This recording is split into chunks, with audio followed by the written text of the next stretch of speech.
ॐ अज्ञानतिमिरान्धस्य ज्ञानाञ्जनशलाकया चक्षुरुन्मिलितं येन तस्मै श्रीगुरवे नमः। वाञ्छाकल्पतरुभ्यश्च कृपासिन्धुभ्यैव च पतितानां पावनेभ्यो वैष्णवेभ्यो नमो नमः। नमो महावदन्याय कृष्णप्रेमप्रदायते कृष्णाय कृष्णचैतन्य नाम्ने गौरत्विषे नमः। हे कृष्ण करुणा सिन्धो दीनबन्धो जगत्पते गोपेश गोपिकान्त राधाकान्त नमोस्तुते। तप्त कांचन गौरांगी राधे वृंदावनेश्वरी वृषभानुसुते देवी प्रणमामि हरिप्रिये। वृंदायै तुलसीदेव्यै प्रियायै केशवस्य च कृष्णभक्तिप्रदे देवी सत्यवत्यै नमो नमः। श्रीकृष्ण चैतन्य प्रभो नित्यानंद श्री अद्वैत गदाधर शिवासादि गौरभक्तवृंद। हरे कृष्णा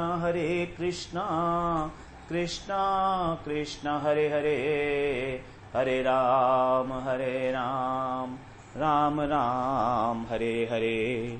हरे कृष्णा। सर्वप्रथम मैं अपने गुरुपाद पद्म ओम विष्णुपाद अष्टोत्तर शत श्री श्रीमद् भक्तिवेदांत माधव गोस्वामी महाराज के चरण कमलों में अनंत कोटि दंडवत प्रणाम ज्ञापन करता हूँ। हम लोग सप्तम अध्याय का श्रवण कर रहे हैं भगवद गीता के, जिसमें हमारा अब 28वां श्लोक चल रहा है, जिसमें भगवान ने बताया कि उन व्यक्तियों के विषय में विशेष रूप से बता रहे हैं जो निष्ठा की स्थिति को प्राप्त कर गए हैं।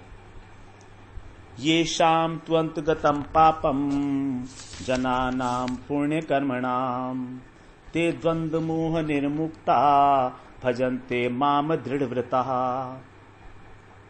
जिनके पाप अंत हो चुका है, जिनके पापों का, ऐसे भजन करने वाले लोगों का। पुण्य कर्मणाम का मतलब है जो भजन कर रहे हैं। ते द्वंद्व मोह निर्मुक्ता, अब उन्हें किसी प्रकार का कोई द्वंद्व नहीं है, तो द्वंद्व रूपी मोह का निवारण हो गया है। और अब वो मेरा भजनते माम दृढ़ व्रता, वो दृढ़ व्रत लेकर मेरा भजन करते हैं। तो उसके लिए अब भगवान यहां पर बता रहे हैं जो निष्ठा की स्थिति पर पहुंच चुके हैं। साधन भक्ति में हम लोगों ने जो 7 स्तर श्रवण किए, श्रद्धा से आरंभ करके, श्रद्धा, उसके बाद साधु संग, साधु संग में ही गुरु पदाश्रय को भी लेना होगा, क्योंकि साधु संग का ही फल है गुरु पदाश्रय। हमको सदगुरु तभी मिलेंगे जब हम साधु संग करेंगे। तो साधु संग के अंदर ही गुरु पदाश्रय भी ले लिया गया है। और तीसरा स्तर है भजन क्रिया, क्योंकि जब गुरु पदाश्रय हो जाएगा तब फिर हमारा भजन स्टार्ट होगा। तो श्रद्धा, साधु संग, भजन क्रिया, उसके बाद हमारे अनर्थ नाश होने शुरू होंगे। और उसके बाद आता है निष्ठा, रुचि और आसक्ति। ये 7 स्तर हैं साधन भक्ति में। तो इसमें सबसे पहले बात है अनर्थ निवृत्ति। यहां पर बताया उसी चीज को, ये शाम तु अंतगतम पापम, जिनके पापों का शमन हो गया है। बिल्कुल वही बात यहां पर कह रहे हैं।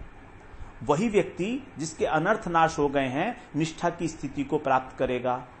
और यहां पर भी यही कह रहे हैं, जिसके पापों का अंत हो गया है वही मेरे को दृढ़ व्रत लेकर मेरा भजन करेगा।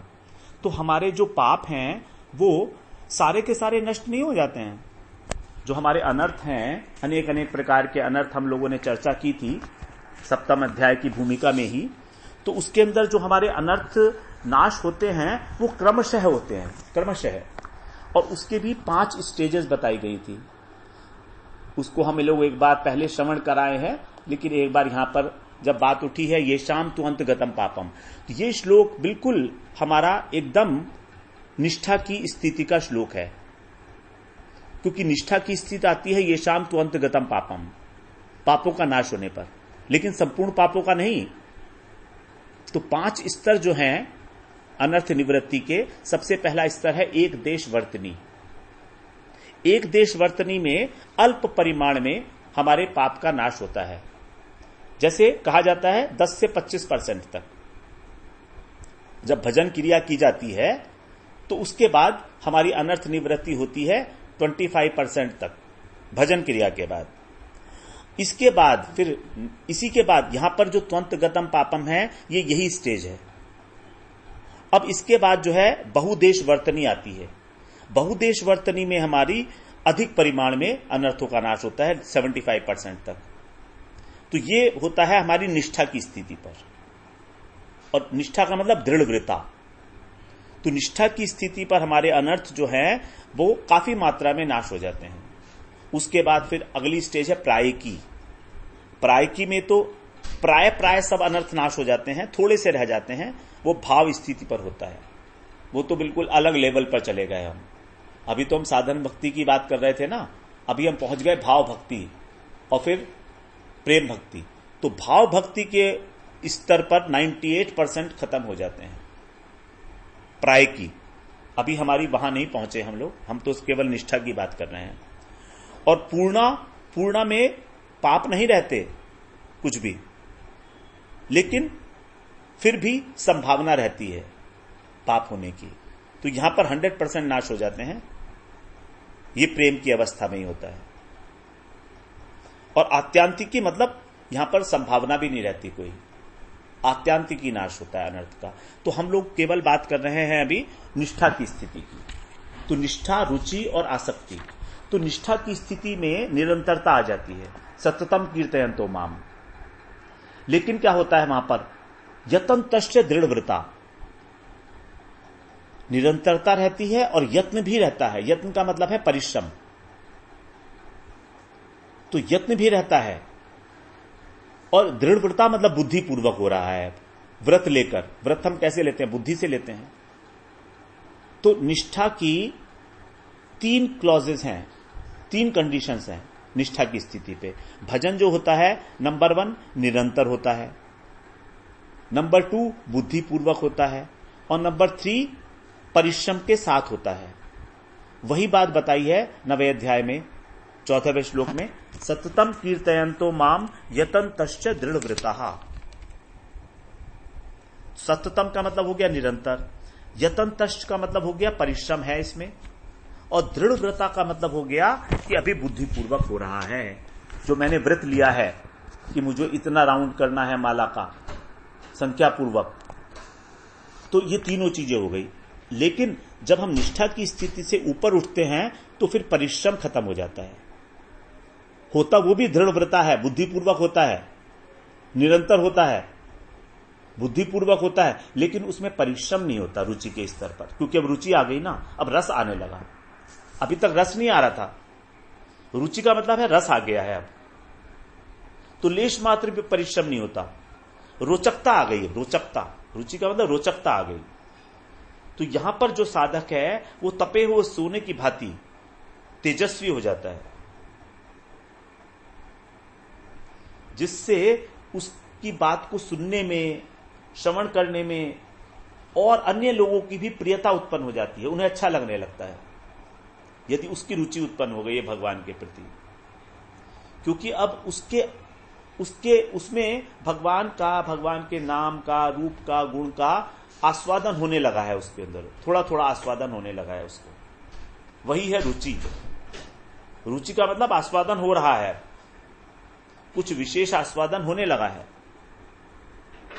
तो रुचि के स्तर पर निरंतरता तो होती है और बुद्धिपूर्वक किया जाता है, लेकिन परिश्रम नहीं होता है। और आसक्ति के स्तर पर बुद्धिपूर्वक नहीं होता, वो स्वाभाविक हो जाता है। तो निरंतरता तो है ही, लेकिन अब वहां पर स्वाभाविक हो गया वो। तो रुचि और आसक्ति में बहुत थोड़ा सा भेद है। रुचि की प्रगाढ़ अवस्था ही आसक्ति है, जिसको भगवान ने 7.1 में बोला, पहले श्लोक में, मय्यासक्त मना पार्थ, मुझ में आसक्त हो जाता है जब। तो भगवान ने साधन भक्ति का जो अंतिम सोपान था उसका दिग्दर्शन हमको 7वें अध्याय के 1 श्लोक में करा दिया था कि तुम्हें यहां तक पहुंचना है। हमारी स्थिति क्या है? साधन भक्ति में आसक्ति के स्तर तक पहुंचना, वो भगवान ने सबसे पहले श्लोक में बता दिया। दिस इज योर टारगेट, कि आपका मन मुझ में आसक्त हो जाए। मय्यासक्त मनापुर था, मय्यासक्त मना पार्था योगम युंजन मदाश्रय। तो इसके लिए तुम मेरे को भक्ति योग का पालन करो। योगम युंजन, योग में लग जाओ, भक्ति योग में लग जाओ। तो हम लोग यहां पर बात कर रहे हैं निष्ठा की दृढ़ व्रता वाली स्टेज जो है। ते द्वंद मोह निर्मुक्ता, उस स्टेज में कोई द्वंद नहीं रहता निष्ठा में कि मैं क्या करूं। निष्ठा की स्थिति में द्वंद नहीं रहता। अनिष्टता प्रतिक्रिया, अनिष्टता और निष्ठता दो प्रकार की जो भजन क्रिया बताई गई है, तो वो अब निष्ठता हो जाती है उसके अंदर। तो उसके अंदर 5 प्रकार की जो अवस्था थी अनिष्टता भजन क्रिया की, वो नहीं रहती अब। 6 अवस्थाएं थी उसमें। उत्साहमयी, घन तरला, व्यूढ़ विकल्पा, विषय संग्रह, नियमक क्षमा और तरंग रंगनी। अब भजन निष्ठापूर्वक होने लगा है। तो हम लोग पहले कराए हैं, उसकी अभी डिटेल में नहीं जाएंगे हम लोग। ये बात हम लोग पहले कराए हैं 6 अवस्थाओं के विषय में अनिष्ठता भजन क्रिया के अंदर में। तो यहां बता रहे हैं ये शाम त्वंत गतम पापम जनानाम पुण्य कर्मणाम ते द्वंद मोह निर्मुक्ता भजन्ते माम दृढ़व्रता।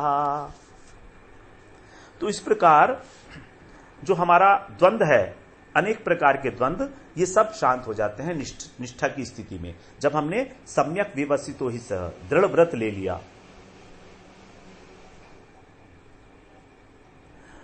और हमारे को पाप लगता क्यों है वास्तव में? अगर यदि हम कोई कार्य कर रहे हैं और उसमें हम अपने कर्तापन के अभिमान को न जोड़ें तो हमें पाप नहीं लगता। हमें पाप लगने का कारण है फल में आसक्ति और कर्तापन का अभिमान को जोड़ देना। बस यही एक कारण है हमारे पाप लगने का। कार्य कुछ भी हो, 18वें अध्याय के 17वें श्लोक में भगवान ये बात स्पष्ट की है। यस्य नाहं कृतो भावो बुद्धिर्यस्य न लिप्यते हत्वापि सैमान लोकान न हंति न निबध्यते। यस्य नाहं कृतो भावो बुद्धिर्यस्य न लिप्यते, जिसके अंदर अहम भाव नहीं है, कर्तापन का भाव, और जिसकी बुद्धि फल के अंदर लिपायमान नहीं है, आसक्त नहीं है। हत्वा अपि सैमान लोकान, सारे मनुष्यों की यदि वो हत्या कर दे तो भी न हंति न निबध्यते, तो भी जो है वो बंधन को प्राप्त नहीं होता, उसका नाश नहीं होता। बहुत बड़ी बात है जो भगवान बता रहे हैं, और बिल्कुल ठीक भी है, हमारे अनुभव की बात है। एक जज है कोर्ट के अंदर, कितने बड़े बड़े डिसीजंस देता है वो। आदमी को जो है फांसी की सजा दे देता है, उम्र कैद की सजा दे देता है जज, लेकिन ना तो वो उसमें आसक्त है और ना ही उसके अंदर कर्तापन का भाव है। वो केवल अपना कर्तव्य कर्म कर रहा है, बस इतना। जितने भी सबूत उसके पास पेश किए गए उनके आधार पर निर्णय लेता है कर्तव्य बुद्धि से। कोई आसक्त नहीं है वो, इसलिए उसको कोई पाप नहीं लगता। अगर उसको जज को पाप लगना होता तो कोई भी जज नहीं बनता, लेकिन जज को पाप नहीं होता क्योंकि उसकी आसक्ति नहीं है। उसने अभी जो है किसी को फांसी की सजा दे दी और उसके बाद फिर वो अपने घर में जाके नॉर्मल बिहेव कर रहा है अपने बच्चों के साथ, उसके अंदर कोई गिल्टी कॉन्शियस नहीं है, कोई गिल्टी कॉन्शियस नहीं है। लेकिन यदि वही जज अपने किसी कोलीग के साथ, अपना कोई कलीग है उसका, और उसके साथ यदि उसका कुछ वाद विवाद हो जाए, आपस में कुछ झड़प हो जाए, तो उसका मन अशांत हो जाएगा। तो एक झड़प मात्र जो आसक्ति पूर्वक की गई वो हमारे मन को अशांत कर देती है, लेकिन कर्तव्य बुद्धि से किया गया एक सबसे जघन्य कार्य, फांसी की सजा देना, वो भी हमको विचलित नहीं करता है ना। आश्चर्य। तो यही है कर्तव्य बुद्धि की महिमा। इसीलिए हमको कहा जा रहा है कि हम इसमें से अपने कर्म के अंदर से ये दोनों चीजों को हटा लें तो हमको पाप नहीं लगेगा। संसार के द्वंद्व से साख सुख दुख को शांत करने का एक उपाय तुलसीदास जी ने बताया है। वो लोग हम श्रवण करते हैं। बिनु देखे रघुवीर पद, जिए की जरनी न जाए। हमारे हृदय की जो जलन है वो बिना भगवान के चरण कमलों को देखे नहीं जाएगी। अर्थात भगवान के चरण कमलों का आश्रय लिए बिना संसार के अंदर जो 3 प्रकार के ताप हैं वो हमें हमेशा जलाते रहेंगे और हम उसके अंदर दग्ध होते ही रहेंगे। तो भगवान के चरणों का दर्शन कैसे हो? तुलसीदास जी बता रहे हैं मानस में, मिलहि न रघुपति बिन अनुरागा, किए कोटि जप जोग विरागा। चाहे करोड़ों करोड़ों जप कर लो, यज्ञ कर लो, वैराग्य कर लो, बिना मिला ही न रघुपति बिनु अनुरागा। प्रेम के बिना नहीं मिलते भगवान। फिर अनुराग कैसे हो? प्रश्न तो उठते ही चले जाएंगे ना। ठीक है, भगवान से प्रेम कैसे हो तो भी मानस में बताइए। चलते हैं वहीं पर। मोह गए बिनु राम पद, होई न दृढ़ अनुराग। मोह गए बिनु राम पद, होई न दृढ़ अनुराग। भगवान के चरणों में अनुराग तभी होगा जब हमारा मोह चला जाएगा।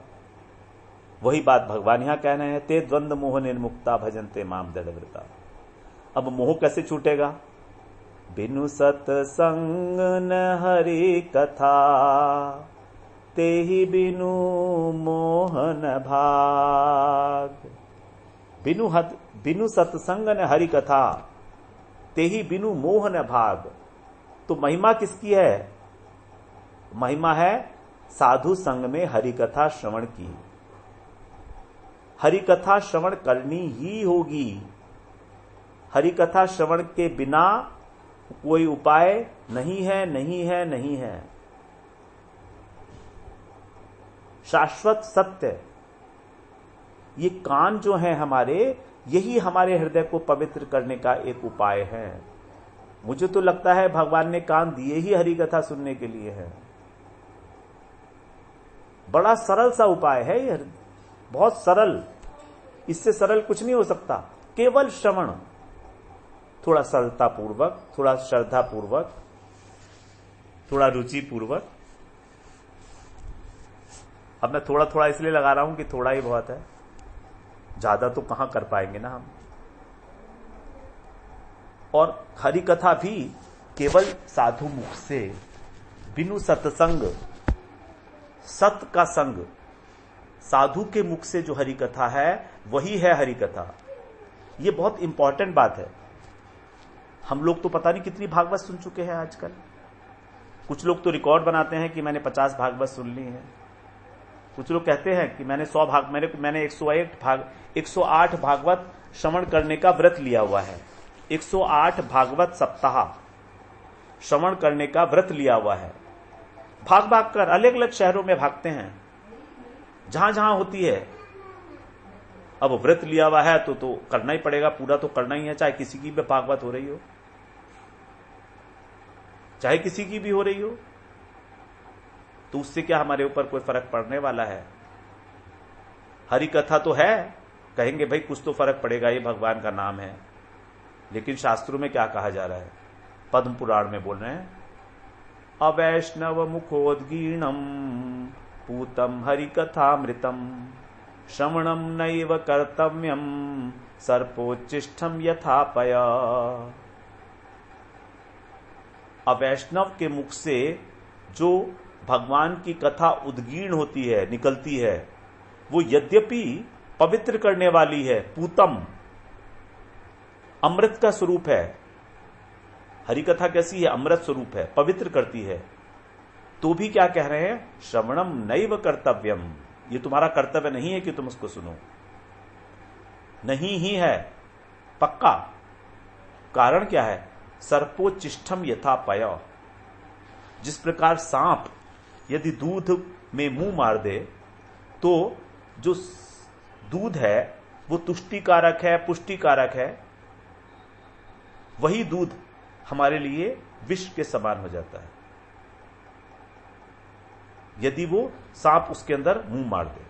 उसी प्रकार हरि कथा जो अमृत है, परम पवित्र करने वाली है, यदि उसको किसी अवैष्णव ने मुंह मार दिया, अर्थात अवैष्णव के मुख से बोली जा रही है, तो उसे समझ लीजिए कि वो विष के समान काम करेगी। बड़ा मुश्किल है, इतना सरल नहीं है भक्ति जितना हम सोचते हैं। हम सोचते हैं कि कथा सुन लेते हैं टेलीविजन के ऊपर, संस्कार टीवी चलाकर, संस्कार चैनल चलाकर, आस्था चैनल चलाकर। बड़ी बड़ी बूढ़ी महिलाएं होती हैं, वो सोचती हैं बस यही धर्म कर्म है, उसी से हमारी मुक्ति हो जाएगी, हमें भगवान मिल जाएंगे।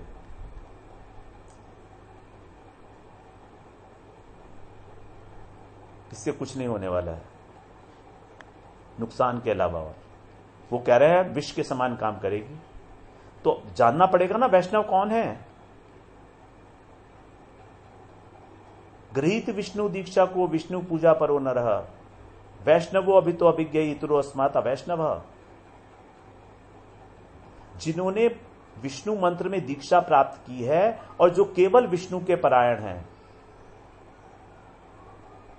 विष्णु की दीक्षा प्राप्त करके, विष्णु मंत्र प्राप्त करके केवल विष्णु के ही आश्रित है, राम और कृष्ण के ही आश्रित हैं, अन्य किसी देवी देवता का भजन नहीं करते, किसी की महिमा का गान करते फिरते नहीं, शिव पुराण का, गणेश पुराण का, देवी पुराण का ये सब सप्ताह नहीं करते हैं, केवल राम और कृष्ण की लीलाओं का गान करते हैं, विष्णु तत्व का, वही है केवल वैष्णव। और इसके अतिरिक्त सब अवैष्णव है, एवरीवन। इतरो अस्मात् अवैष्णव। वैष्णवों की ने अभिज्ञ लोग जो हैं उन्होंने ऐसा बताया है कि बाकी सब अवैष्णव है। अगर आप इस संसार के अंदर गिनेंगे वैष्णव तो उंगलियों पर गिन सकते हैं, उंगलियों पर गिन सकते हैं। तो आजकल हम जो भागवत कथा की मुशरूमिंग देख रहे हैं, मुशरूमिंग का मतलब हर जगह कुकुर मुत्ते की तरह जो पैदा हो गए हैं, ये सब हमारे लिए भजन के लिए उपयोगी, पता नहीं आपके लिए हो तो हो, लेकिन होना नहीं है इनको। मेरा तो बड़ा स्पष्ट इस बारे में विचार है। श्रीमद् भागवत कथा परम परम परम पवित्र है, जो सुखदेव जी जैसे अवधूत के मुख से निकली हुई है। जो राधा रानी के जो परम प्रिय सुख हैं वो हैं सुखदेव जी, और सुनने वाले कौन है? राजा परीक्षित। सारा राज्य पाठ छोड़कर जो बैठे हुए हैं, भूख प्यास को छोड़कर 7 दिन लगातार गंगा जी के तट पर। राज ऋषि बोला है उनको, राज ऋषि सत्तम बोला है उनको, ऋषि सत्तम। तो ऐसे सुखदेव जी ऐसे परीक्षित जी को कथा सुना रहे हैं। तो क्या आपस में कुछ धन का आदान प्रदान हुआ था? क्या परीक्षित जी ने कहा था मैं आपको इतने रुपए कथा के दूंगा, आप 1 हफ्ते की कथा कर दो? श्रीमद् भागवत पुराण में ही लिखा हुआ है कि जो धन के लिए कथा करता है उसका बिल्कुल भी कोई भी फल उसका नहीं मिलता है। और अभी तो वही हो रहा है, एग्जैक्टली वही हो रहा है। लाखों लाखों का रेट चलता है, और होता क्या है? सिर्फ नाचना गाना। रुक्मणी विवाह होगा, आज गोवर्धन उठाया जाएगा, आज कृष्ण जन्म होगा, बस उत्सव होता है, नाचना गाना। वो भागवत कथा नहीं है। तो हरि कथा जो तुलसीदास जी कह रहे हैं यहां पर, बिनु सत्संग ने हरि कथा, उससे किसी का मुंह आज तक भागा नहीं और भागेगा नहीं। वरना एक बार हरि कथा सुनने के बाद दोबारा हरि कथा ना सुनने का मन ही ना करे, जरूरत ही नहीं है, मोह चला गया। लेकिन हमारा तो मोह और बढ़ रहा है। तो ये कहां मिलेगा हमें सत्संग? कैसे मिलेगा हमें सत्संग? पुण्य पुंज बिनु मिलहि न संता,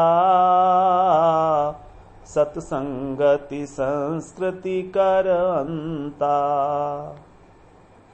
मानस में तुलसीदास जी ने रामचरितमानस में सब कुछ बताया है। पुण्य पुंज बिनु मिलहि न संता, सत्संगति संस्कृति करवंता। जब हमारी पुंज राशि मतलब हमारी अनंत जन्मों की सुकृति, भक्ति उन्मुखी सुकृति जब इकट्ठी होगी तब हमको संत मिलेंगे, वरना हमें संत नहीं मिलेंगे। संत का मतलब जिन्होंने सतवस्तु का आश्रय लिया है, केवल भगवान का आश्रय लिया है। वही है साधु, वही है वैष्णव, वही है संत, वही है भक्त, वही है सब कुछ।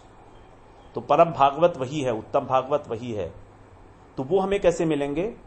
अत्यंत दुर्लभ है उनका मिलना, अत्यंत दुर्लभ। ये मनुष्य देह कहा गया है ना, बहुत दुर्लभ है मिलनी। लेकिन मनुष्य जन्म मिलना आसान है। मनुष्य जन्म मिलने से भी अधिक दुर्लभ है वैकुंठ प्रिय दर्शनम। तत्रापि दुर्लभम मन्ये वैकुंठ प्रिय दर्शनम। तत्रापि दुर्लभो मानुषो देहो देहि नाम क्षण भंगुर, तत्रापि दुर्लभम मन्ये वैकुंठ प्रिय दर्शनम। ऐसे संत का दर्शन जो वैकुंठ के प्रिय हैं, जो कृष्ण के प्रिय हैं, उनको मिलना इस शरीर के मिलने से भी अधिक दुर्लभ है। हम समझ सकते हैं ना इस बात को? ये शरीर ही, मनुष्य जन्म ही पता नहीं कितने अनंत जन्मों के बाद मिलता है। और फिर क्या बता रहे? सत्संगति संस्कृति करवंता। संस्कृति का मतलब संसार। तो यदि उन साधु की संगति की जाएगी तो इस संसार दशा का नाश हो जाएगा। और साधु की संगति का मतलब साधु का संग। देखिए, जब एक सच्चे साधु का, शुद्ध भक्त का संग किया जाएगा तो मतलब क्या है संग का? कि हमारा मन, हमारे वचन, हमारी इंद्रियां, हमारे शरीर, सब कुछ उन्हें समर्पित हैं। अब सारी क्रियाएं हमारी उनके लिए होंगी, प्रसन्नता के लिए, उनकी सेवा में। यही है संग। उनके साथ अलाइनमेंट हो जाएगा हमारे विचारों का। यही है संग। ये साधारण संग की बात नहीं कर रहे हैं कि हम साधु के साथ बैठकर प्रसाद ले लिया एक बार, ऐसा कुछ नहीं। लेकिन जब वास्तव में हमारा उनके साथ मेंटल अलाइनमेंट, इंटेलेक्चुअल अलाइनमेंट हो जाएगा, स्पिरिचुअल अलाइनमेंट हो जाएगा, तो फिर तो क्षण मात्र भी उनका संग जो है वो ही हमारे लिए परम कल्याण का कारण बन जाएगा। क्षण मात्र का। इस प्रकार से जब हमारा संग होगा, तुलेयाम लवे नापी न स्वर्गम न पुनर्भवम, भगवत संगी संगस्य मर्त्यानाम किमुताशिष। पहले स्कंद में बताया जा रहा है भागवत के संग की महिमा। तुल्याम लवे नापी, एक लव मात्र का भी संग साधु का, भगवत संग संगस्य, स्वर्ग के बराबर नहीं है, स्वर्ग से बहुत ऊंचा है, उसकी तुलना नहीं की जा सकती। अपुनर्भवम, मोक्ष से भी। तो मर्त्या नाम की मुताशिश है। फिर संसार के अंदर जो आसक्त लोग हैं उनकी तो बात ही क्या करनी, उसकी भी तुलना नहीं की जा सकती। मोक्ष की भी तुलना नहीं की जा सकती लव मात्र के साधु संग से। तो यहां पर उस संग की बात कर रहे हैं तुलसीदास जी। सत्संगति संस्कृति करवंता। सारे के सारे जो हमारा संसार दशा है, संसार दशा का मतलब जो हमारे पाप है वो। और संत कब मिलते हैं? बिनु हरि कृपा मिलहि नहीं संता। तो भगवान की कृपा से संत मिलते हैं। जब हमारी भक्ति उन्मुखी सुकृति होगी तभी संत मिलते हैं। तो ये बहुत बड़ा सर्किल है। एक साधु के संत के लिए दो चीजें आवश्यक हो गई, भक्ति उन्मुखी सुकृति और भगवत कृपा। तो हम लोग इसी बात को थोड़ा सा आगे चर्चा में रखेंगे। वांछा कल्पतरुभ्यश्च कृपा सिंधुभ्य एव च पतितानां पावनेभ्यो वैष्णवेभ्यो नमो नमः।